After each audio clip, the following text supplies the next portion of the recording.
My name is Cassie. I am 23 years old. I graduated as a qualified nurse this year and was given my first position as a home nurse. My patient was an English gentleman in his early 80s who suffered from Alzheimer's.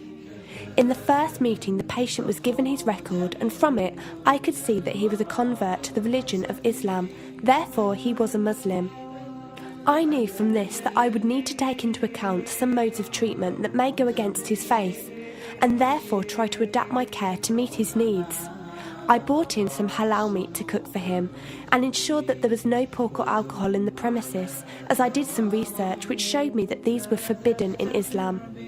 My patient was in a very advanced stage of his condition, so many of my colleagues could not understand why I was going through so much effort for him. But I understood that a person who commits to a faith deserves that commitment to be respected, even if they are not in a position to understand. Anyway, after a few weeks with my patient, I began to notice some patterns of movement.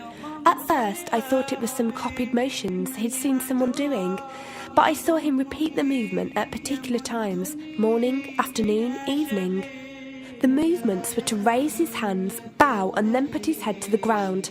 I could not understand it. He was also repeating sentences in another language. I couldn't figure out what language it was as his speech was slurred, but I know the same verses were repeated daily. Also, there was something strange. He didn't allow me to feed him with my left hand. Somehow I knew this linked to his religion, but didn't know how. One of my colleagues told me about Paltalk as a place for debates and discussions.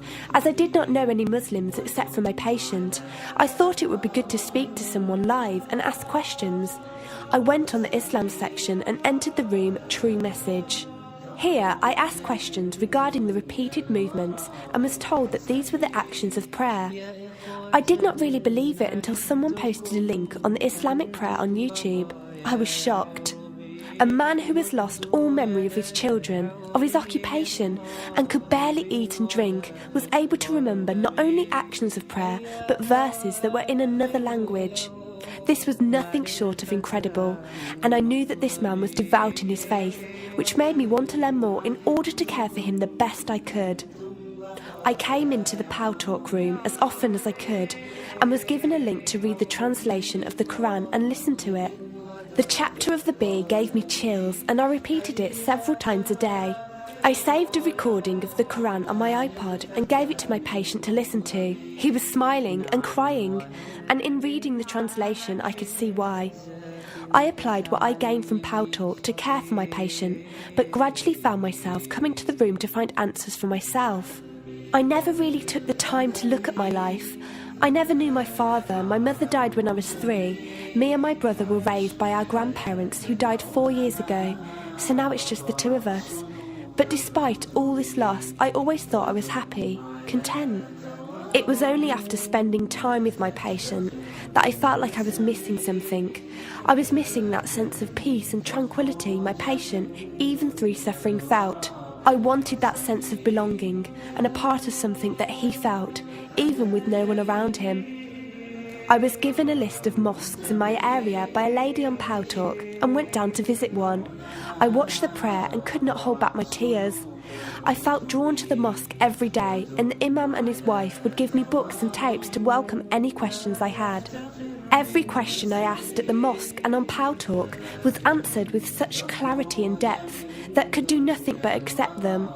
I have never practiced a faith, but always believed that there was a God. I just did not know how to worship him. One evening I came onto Paltalk, and one of the speakers on the mic addressed me. He asked me if I have any questions. I said no. He asked if I was happy with the answers I was given. I said yes. He then asked what was stopping me accepting Islam. I could not answer. I went to the mosque to watch the dawn prayer. The imam asked me the same question. I could not answer.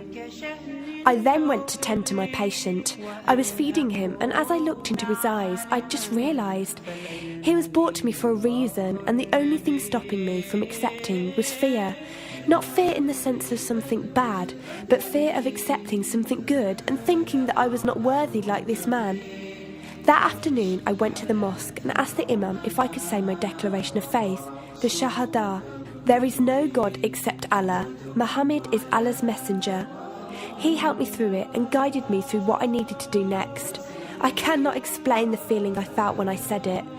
It was like someone woke me up from sleep and sees everything more clearly. The feeling was overwhelming joy, clarity, and most of all, peace. The first person I told was not my brother, but my patient. I went to him, and before I even opened my mouth, he cried and smiled at me. I broke down in front of him. I owed him so much. I came home and logged onto Paltalk and repeated the Shahada for the room. They all helped me so much, and even though I had never seen a single one of them, they felt closer to me than my own brother. I did eventually call my brother to tell him, and although he wasn't happy, he supported me and said he would be there. I couldn't ask for any more. After my first week as a Muslim, my patient passed away in his sleep while I was caring for him. Inna lillahi wa inna ilaihi raji'un. He died a peaceful death, and I was the only person with him. He was like the father I never had, and he was my doorway to Islam. From the day of my Shahada to this very day, and for every day for as long as I live, I will pray that Allah shows mercy on him and grant him every good deed I perform in the tenfold. I loved him for the sake of Allah, and I pray each night to become an atom's weight of the Muslim he was. Islam is a religion with an open door. It is there for those who want to enter it. Verily, Allah is the most merciful, most kind.